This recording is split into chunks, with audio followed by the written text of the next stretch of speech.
Hi అండి. అందరికీ నమస్కారం. ఎస్‌బీఐ దేశ ప్రజలకి ఒక మంచి శుభవార్తనైతే అందించిందనే చెప్పొచ్చు. అదేంటంటే జూనియర్ అసోసియేట్ పోస్ట్‌లకి నోటిఫికేషన్ అయితే రిలీజ్ చేసింది. ఈ నోటిఫికేషన్ ఎప్పుడు రిలీజ్ చేసింది? వీటికి స్టార్టింగ్ డేట్ ఎప్పుడు? ఎండింగ్ డేట్ ఎప్పుడు? సాలరీ ఎంత ఉంటుంది? అసలు పోస్టులు ఎన్నున్నాయి? ఈటి ఎగ్జామ్ ఎప్పుడుంటుంది? ఎగ్జామ్ వచ్చి ఎన్ని పేపర్‌లుంటాయి? ఈ మొత్తం గూడా పూర్తి డీటెయిల్స్ ఈ వీడియోలో తెలుసుకుందాం. ఈ వీడియోని ఎవరైతే ఫస్ట్ టైం చూస్తున్నారో మన ఛానల్‌ని తప్పక సబ్స్క్రైబ్ చేసుకోండి. ఎందుకంటే మన ఛానల్‌లో ఓన్లీ ఇన్ఫర్మేటివ్ వీడియోస్.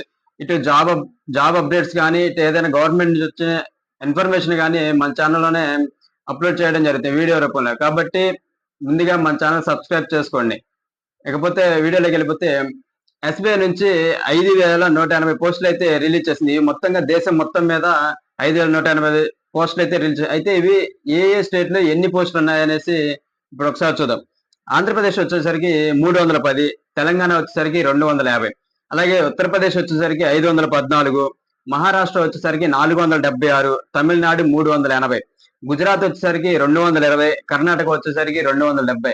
ఈ మొత్తంగా కలిపి 5,180 పోస్టులైతే జూనియర్ అసోసియేట్ పోస్టులైతే భర్తీకి నోటిఫికేషన్ అనేది రిలీజ్ చేశారు. ఈ భర్తీ నోటిఫికేషన్ వచ్చేసరికి 6వ తారీఖు నిన్న అనగా పోస్ట్ అనే నోటిఫికేషన్ అనేది రిలీజ్ చేశారు. అప్లికేషన్ స్టార్టింగ్ డేట్ కూడా నిన్నటి నుంచి అనేది స్టార్ట్ అవుతా ఉన్నాయి.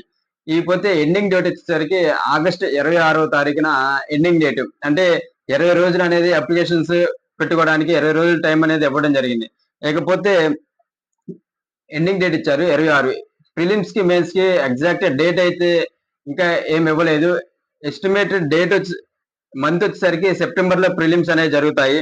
మెయిన్స్ వచ్చేసరికి నవంబర్ లో అనేసి నోటిఫికేషన్ లోనే ఇవ్వడం జరిగింది. ఇక వచ్చేసరికి ఏజ్ వచ్చేసరికి 20 నుంచి 28, 28, 20 నుంచి 28 సంవత్సరాలు ఉన్నవారు ఈ పోస్టులకి అయితే అప్లై చేసుకోవచ్చు. అంటే 1997 నుంచి 2005 మధ్య ఎవరైతే జన్మించారో వారికి ఈ పోస్టులకు అనేది ఎలిజిబుల్ గా ఉంటుంది. లేకపోతే డిగ్రీ ఈ బ్యాంక్ పోస్టులకు వచ్చేసరికి మినిమం అనేది డిగ్రీ కంపల్సరీ ఉండాలి. ఏదైనా రికగ్నైజ్డ్ యూనివర్సిటీ నుంచి డిగ్రీ పొందిన వారు దీనికి అర్హులు.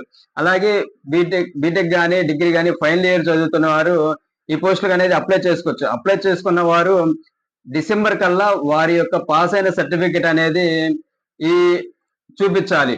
అలా చూపించకపోతే ఈ పోస్టులకు అనేది ఇన్ఎలిజిబుల్ అనేది చేయడం జరుగుతుంది అనేసి అయితే చెప్పడం జరిగింది. కాబట్టి డిసెంబర్ 31 లోపు అంటే ఈ ఇయర్ డిసెంబర్ లోపు మీ సర్టిఫికేట్ అనేది చూపించగలిగితేనే మీరు ఈ పోస్ట్ అనేది అప్లై చేసుకోండి. లేదు మాకు 31 డిసెంబర్ లోపు మేము సర్టిఫికేట్ అనేది చూపించలేము, మేము తెచ్చుకోలేము అనుకున్న వారు ఈ పోస్టులకి అప్లై చేసుకోకపోవడమే మంచిదనే చెప్పొచ్చు.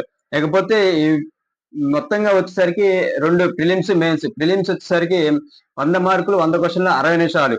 అంటే గంటలోనే 100 మార్కులకి 100 క్వశ్చన్లకి ఆన్సర్ అనేది చేయాల్సి ఉంటుంది. మెయిన్స్ వచ్చేసరికి 160 మా 160 మినిట్స్, 190 క్వశ్చన్స్, 200 మార్క్స్. అంటే 190 క్వశ్చన్స్, 200 మార్క్స్, 160 మినిట్స్. అంటే 2:30 గంటలో 200 మార్కులకైతే మెయిన్స్ అనేది ఉంటుంది. ఇకపోతే ప్రిలిమ్స్ కి వచ్చేసరికి మొత్తంగా ఇంగ్లీష్ వచ్చేసరికి 30 మార్కులు, 30 క్వశ్చన్లు. ఆప్టిట్యూడ్ వచ్చేసరికి 35 మార్కులు, 35 క్వశ్చన్లు.